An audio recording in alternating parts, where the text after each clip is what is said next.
Fala galera, mais uma vez Clóvis Gregório, idealizador do Projeto Maçonaria Tupiniquim, e hoje nós estamos aqui com mais um Tupinicast, aquele podcast com pouca ou nenhuma edição. E hoje nós vamos falar sobre a necessidade da dramatização nos rituais maçônicos. E de onde veio esse assunto? Primeiro, lá em 2019, eu escrevi um artigo com o mesmo título, mas ele ficou engavetadinho lá um tempão e tal. Daí, lendo o Breviário Maçônico, mas não o do Rizardo, o Breviário Maçônico do século XXI, do mano Ken Ismail, que por sinal indico muito, inclusive está combinado com o mano Ken, dele vir aqui em nossa tribuna virtual para conversarmos um pouquinho sobre o livro. Então, fique ligado aqui no canal, já aperta o sininho aí para você ter em primeira mão a experiência de ouvir a gente conversando sobre esse livro aqui. Então, no dia 16/7, ele fala sobre a memorização maçônica, né? E isso me lembrou desse artigo que eu escrevi também. Mas, por quê? Por quê? Imagine um mundo em que as artes cênicas fossem diferentes. Um mundo em que você liga a TV à noite e os atores da novela ou da série que você gosta de assistir estão com seus scripts em mãos, lendo as falas. Então você vai ao cinema assistir ao novo filme do 007. Mas, desta vez, James Bond tem um roteiro na mão ao invés de uma pistola. E ele continua dando exemplos nesse sentido. E fala o seguinte: e aí, conseguiu imaginar um mundo assim? Seria bizarro, um grande absurdo, algo realmente inaceitável, não é mesmo? Então, por que você acha que pode fazer ou permitir que isso seja feito na maçonaria? É lógico que o texto é bem maior, né? Eu suprimi, mas o mano Ken está coberto de razões. Assim como eu explorei o tema no Maçonaria Tupiniquim Jornal mais recente. Mas vamos falar um pouco mais abertamente, num freestyle aqui com vocês. Primeiro, porque há necessidade da dramatização na maçonaria. A maçonaria moderna, como muitos de vocês sabem, ela descende ou foi inspirada nas corporações de ofício. Essas corporações, segundo Robert Cooper, desde o iniciozinho lá na Escócia, por exemplo, já trabalhavam essa questão da simbologia, do ensinamento através dos símbolos e alegorias das ferramentas da respectiva corporação. Ou seja, poderia ser pedreiros, sapateiros, marceneiros, jardineiros e afins. Mas não só isso. Essa corporação tinha um papel cívico, geralmente ela ficava responsável por algo na cidade. Os pedreiros na Escócia, por exemplo, ficavam responsáveis pela manutenção do altar de São João Evangelista. Mas não só isso. Lá em Renditon, na Escócia, essas corporações de ofício, cada uma ficava responsável por uma passagem bíblica a ser representada no feriado de Corpus Christi. Ou seja, eles faziam uma peça teatral. E daí não é difícil a gente imaginar essa tradição sendo transferida para a maçonaria, já que nós temos passagens bíblicas e lendas baseadas nos volumes das Sagradas Escrituras. Então, a maçonaria moderna ela já nasce com esse quê de atuação. As cerimônias elas devem passar sendo declamadas. Corroborando com as informações do Robert Cooper, Alexandre Matos escreveu um artigo sobre a evolução do teatro medieval, em que vai nos informar que as corporações de ofícios retratavam o caminhar do homem da Gênese ao Apocalipse, segundo as Sagradas Escrituras.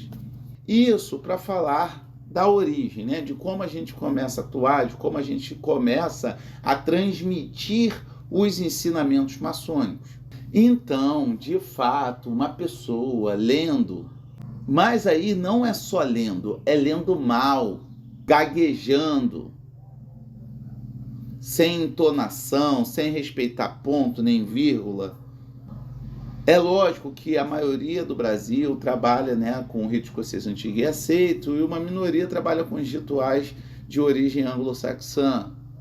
Então são rituais extensos em que memorizar toda a iniciação, toda a elevação, toda a exaltação vai demandar um trabalho muito grande e às vezes a pessoa simplesmente não vai conseguir. Mas pelo menos treinar esse ritual para que ele fique compreensível ao candidato que está passando pela primeira vez naquela cerimônia é essencial. Então, daí nós temos a necessidade da dramatização, que nós podemos checar tanto na origem, com atuações de peças que representavam o caminhar do homem segundo a Bíblia, até a parte estética, em que você está ali com o papel na mão, perdido, sem saber o que falar, quando falar, como falar.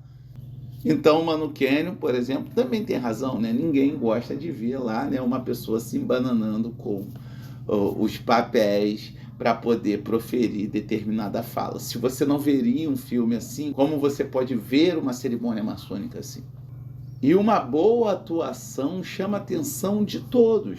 Então, por exemplo, na biografia do George Lucas, conforme eu abordo no meu artigo, fala que ele fica encantado pela igreja luterana, porque eles utilizavam trajes adequados, chapéu, decoravam as suas falas, e ele mesmo diz que parecia uma peça em que todos sabiam a sua fala em determinada liturgia. Então isso chama atenção. Então o que você precisa para executar melhor o seu ritual? Primeiro é ter intimidade com ele.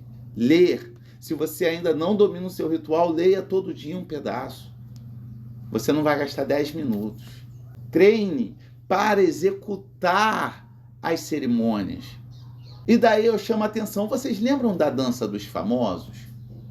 Se eu não me engano, passa até hoje no Domingão, né? Antes era Domingão do Faustão, agora é Domingão com, e atualmente está o tal do Luciano Huck. Mas não necessariamente são atores que estão ali, porque o cara, quando ele já é ator, ele tem uma malemolência, ele está acostumado à dança, às artes no geral, né? Mas, por exemplo, se eu não me engano, lá na segunda edição, um dos finalistas foi o Robson Caetano, que é um atleta. Só que você consegue ver o cara se esforçando para atuar. Atuar dançando, é claro. Mas ainda assim, ele se esforça demais. E consegue entregar uma performance digna de um artista. Então, o papo de hoje é para isso. Meu irmão, se entregue para executar o seu ritual maçônico, porque todo mundo vai ganhar. Não só o candidato, mas a loja como um todo. Porque mesmo que o restante não faça, quando eles verificarem você declamando a fala, vai inspirá-los a melhorar também. Bem, o assunto de hoje era curtinho, era para quebrar o gelo desse tempo que eu fiquei longe, né, aqui das câmeras, porque chega esse mês de julho, né, que eu entro de férias no colégio, eu consigo, por exemplo, viajar no meio da semana, então eu faço uma série de palestras, o que atrapalha aqui na gravação dos vídeos. Vocês devem ter reparado que a nossa imagem melhorou e foi a doação da câmera pelo irmão Luiz Felipe Moura, que eu estive com ele em São Paulo, então ele me doou essa câmera. Então, muito obrigado, você contribuiu muito com o nosso projeto. E nós ficamos por aqui. E se você chegou até aqui, dá um joinha aí, que você ajuda bastante a gente.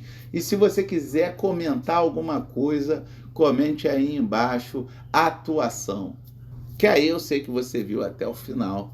Bem, nós ficamos por aqui, eu espero que vocês tenham gostado. Se vocês gostaram, curta, compartilhe. Eu desejo a vocês um ótimo final de semana.